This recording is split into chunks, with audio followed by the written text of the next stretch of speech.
Sino-sino muna ang mga napangiti ni Lassie for today's pabiyaya? Ito, panoorin natin.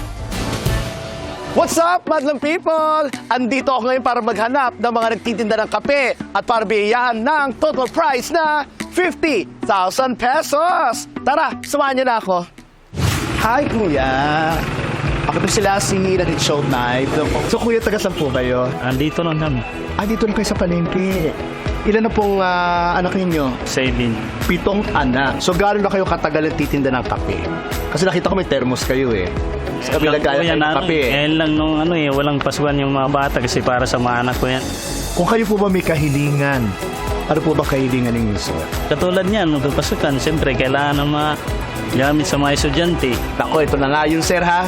Kaya andito ako dahil ako ang pinadala na It's Showtime para magbigay ng munting biyaya para sa inyo. Bibigyan kita ng 10,000 pesos para po sa inyo. Nagpapasalamat ako sa It's Your Time. Yeah. Ay, maraming salamat po sa inyo. Maraming salamat po. Hi! Hello po! Ayan, si Lassie po ako ng It's Showtime. Gano'n po kayo katagal na nandito nakapwesto? Kamusta ang pagtitinda ng kape? Gano'n ba kahirap ang magtinda ng kape? Meron po si kakunti-kunti lang naman yung pailan-ilan po yan.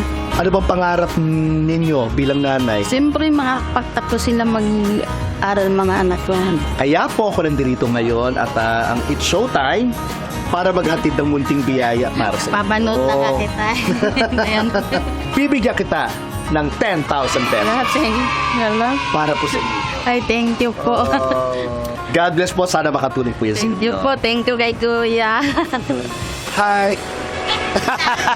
Tama! Naku, nakilala ako ni nanay. So, gano'n na katagal itong pwesto ninyo? Ako, matagal. Ng kape. 15 years. Sana makatulong ito. Thank you. Itong munting biyaya para sa Thank inyo. you. Then, Tita, halika. 10,000 po para sa inyong dalawa. Mula po sa It's Showtime ito. God bless you and your family. thank you sa Showtime. It's Showtime, thank you last. Welcome. Hi, Kuya. Ay, sila si po. Showtime. So, saan ka tumutuloy dito? Diyan po sa Talayat. Dito lang din. Ilan kayo magkakapatid pala? 8 po. So, gaano ba kahirap magtinda ng kape? Ano po, puyat? Natutususan mo ba ang pangangailangan sa pagtitinda ng kape? Ikaw ba nag-aaral pa? Ano bang pangarap mo kung sakaling mag-aaral ka? Ano bang gusto mo maging? Bibigyan kita ng 10,000 pesos sa iya. Anong gagawin mo ba dyan?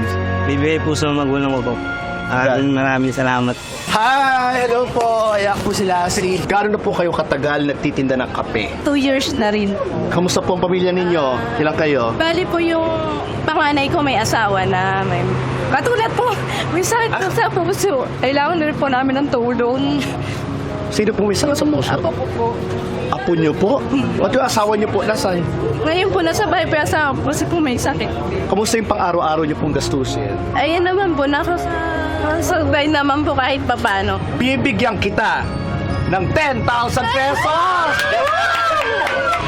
May naasahan, malaking tulong po na ibigay niyo sa amin. Thank you po sa inyo. Maraming salamat po sa ABS-CBN. Thank you po. Naiyak ako. Yay! Thank you po. Oh, starting our week, right? Dahil sa mga hinatid na blessings ni Lassie sa ating madlang people. Hindi pa nga siya nakakabalik siyang kaya wala siya dito. Oo nga. Andun pa siya, nag-ikot pa siya. Lassie, ingat ka na dyan. namin. Pero ang galing talaga ng timing, no? Talaga, Totoo. Binibigay talaga ni Lord, eh. Yes. Doon sa talagang, alam mo Answered yung prayer. Oo, answered Tsaka, prayer. hindi ako si Lassie, baka isipin nyo. Wala, may taping si Lassie ngayon, kaya na-miss natin. Buti na nandun si MC. Oo. Oh, Good pero job, good syempre, good job, Lassie! Yay! Good job ka dyan. Pero